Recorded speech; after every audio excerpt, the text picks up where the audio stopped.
sallallahu wasallam alaih. Ya Badratim, ya Badratim, min hazakul takamani,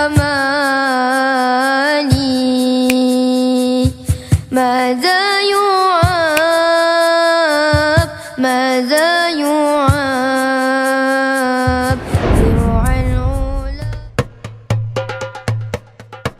Setiap nabi dan rasul diberi mukjizat yang berbeda oleh Allah Subhanahu wa taala. Mukjizat adalah kejadian luar biasa untuk membuktikan kenabian dan kerasulan. Mukjizat yang diperlihatkan nabi dan rasul disesuaikan dengan kondisi umat pada zamannya. Pada masa Nabi Isa, kaum Bani Israel adalah orang-orang yang sombong. Segalanya dinilai dengan uang, emas, dan hanya memperdulikan urusan dunia. Nabi Isa mendapat tugas untuk berdakwah kepada umatnya yang senang membantah. Karena itu, ia diberi beragam mukjizat dan keistimewaan oleh Allah Subhanahu wa taala untuk mendukung dakwahnya. Mukjizat yang paling awal terjadi ketika ia masih bayi. Saat itu, ia sudah bisa berbicara secara lancar dengan manusia dewasa. Ia menjawab pertanyaan-pertanyaan dari warga sekitar. Hal tersebut terkait dengan tuduhan kepada ibunya, yaitu Siti Maryam. Mereka menuduh ibu Nabi Isa seorang wanita murahan karena tidak pernah menikah, tetapi bisa hamil dan melahirkan seorang bayi. Dengan tegas, Nabi Isa menyatakan bahwa ibunya tidak pernah bersalah. Ibunya termasuk perempuan yang baik, soleh, suci, dan berasal dari keturunan yang terpandang yang diberkahi Allah Subhanahu wa taala. Ketika sudah dewasa, kaum Nabi Isa yang pandai berdebat sangat mengingkari adanya ruh dan hari kebangkitan. Oleh karena itu, mereka meminta Nabi Isa untuk menghidupkan orang yang sudah lama mati. Nabi Isa lalu menyanggupinya. Mereka kemudian beramai-ramai menunjukkan sebuah kuburan tua yang tidak jauh dari tempat tinggalnya. Salah seorang pemimpin Bani Israel menantang Nabi Isa dan tangannya menunjuk ke arah kuburan tua, lalu berkata, "Wahai putra Maryam, kalau kau memang benar utusan Tuhan, coba hidupkan orang ini. Seperti yang kami ketahui, tubuh orang ini sudah ditimbun tanah beberapa tahun lalu. Kami yakin rambut dan tubuhnya sudah tidak ada karena dimakan cacing." Kamu jangan bermimpi dan berbohong, wahai Isa. Jika kamu bisa, kami akan percaya kepada dirimu dan Tuhanmu. Kata warga lainnya dengan nada sinis meragukan Nabi Isa. Baiklah, akan aku bangunkan orang ini atas izin Allah Subhanahu wa taala, jawab Nabi Isa yang terlihat tenang. Nabi Isa kemudian menadahkan kedua tangannya untuk berdoa kepada Allah Subhanahu wa taala. Kemudian Nabi Isa mulai mendekati kuburan itu dan ia memanggil-manggil penghuni kuburnya. Seketika orang yang sudah mati itu hidup kembali. Anggota tubuhnya tetap utuh dan masih lengkap sama seperti dulu ketika ia masih hidup. Ia juga dapat berbicara dengan orang-orang yang ada di sana, terutama dengan Nabi Isa. Apakah kalian sudah percaya dengan adanya hari kebangkitan atau hari kiamat? Tanya Nabi Isa. Orang-orang Bani Israel tidak ada yang berani bersuara. Mereka semua bungkam dan masih terkejut melihat peristiwa yang baru saja mereka lihat. Lalu salah satu dari kaum itu berkata dengan nada yang berteriak, "Kami masih belum percaya dengan kenabianmu. Coba tunjukkan kehebatanmu yang lain." Nabi Isa pun bersedia dan menanyakan kepada mereka, "Apalagi yang ingin kalian minta untuk membuktikan kenabianku?" Salah satu dari mereka pun berkata, "Perlihatkan kepada kami cara membuat burung hidup dari tanah liat." Nabi Isa kembali berdoa kepada Allah Subhanahu wa taala. Selang beberapa menit, ia mengambil tanah liat yang ada di sekitarnya. Tanah itu dibentuk seperti burung, lalu ditiup, dan jadilah burung yang bebas terbang ke sana kemari. Ini merupakan bukti jika ruh itu ada pada setiap makhluk hidup.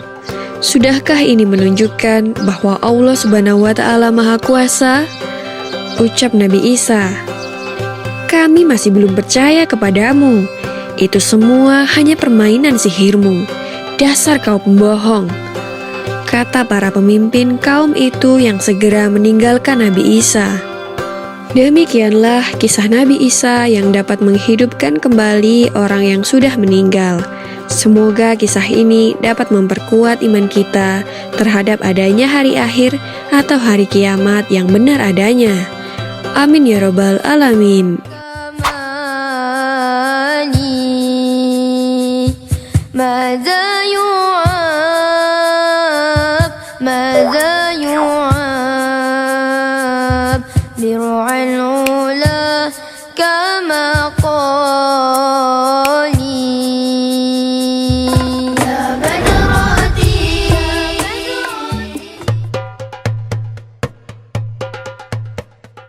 Nabi Lut alaihi salam adalah keponakan Nabi Ibrahim alaihi salam. Beliau tinggal di daerah Palestina dan bertetangga dengan Nabi Ibrahim. Sesudah diangkat menjadi nabi dan rasul, Nabi Lut ditugaskan untuk berdakwah di negeri Sodom, sebuah negeri yang penduduknya sangat durhaka dan juga sesat. Kaum Sodom tidak hanya menyekutukan Allah, mereka juga memiliki moral yang sangat tidak baik. Mereka menikah dengan sesama jenis, laki-laki dengan laki-laki, dan perempuan dengan perempuan.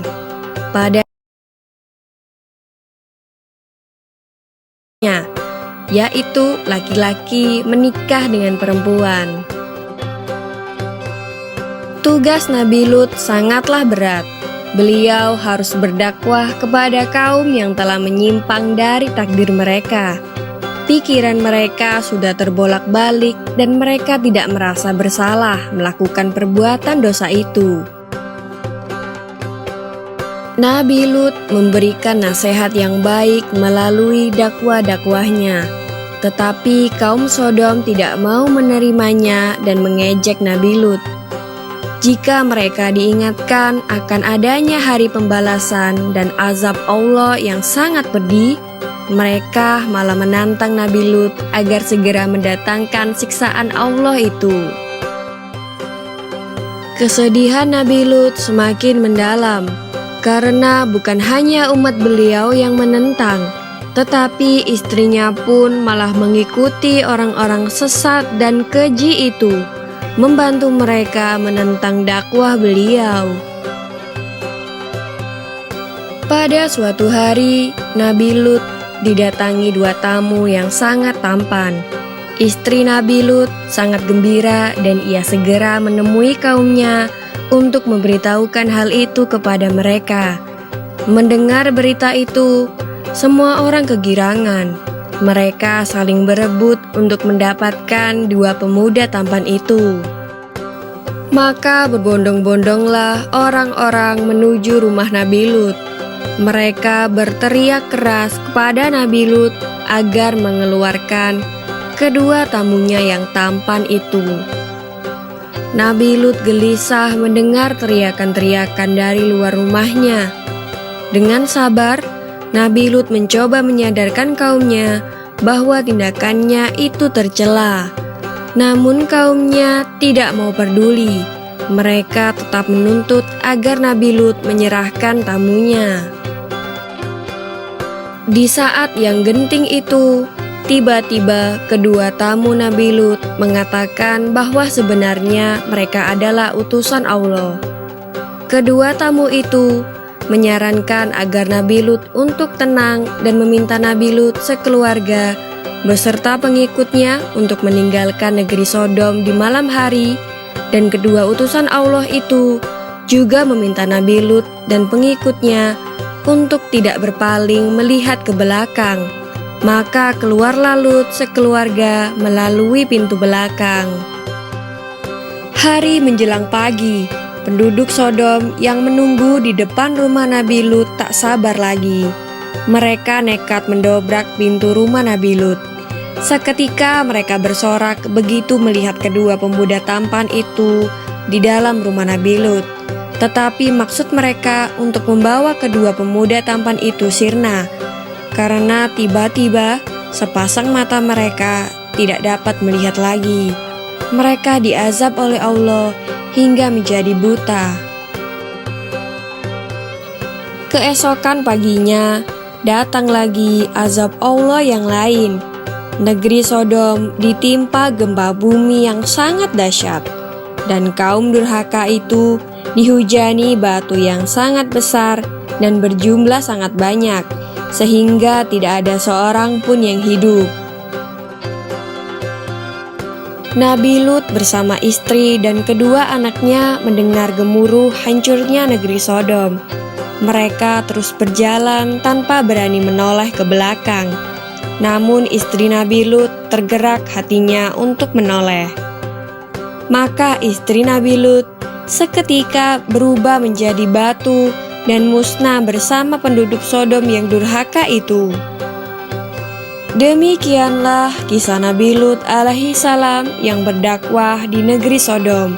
Semoga kita dapat mengambil hikmah dari kisah ini, agar tidak durhaka dan melanggar larangan Allah Subhanahu wa Ta'ala. Amin ya Rabbal 'Alamin. صلالي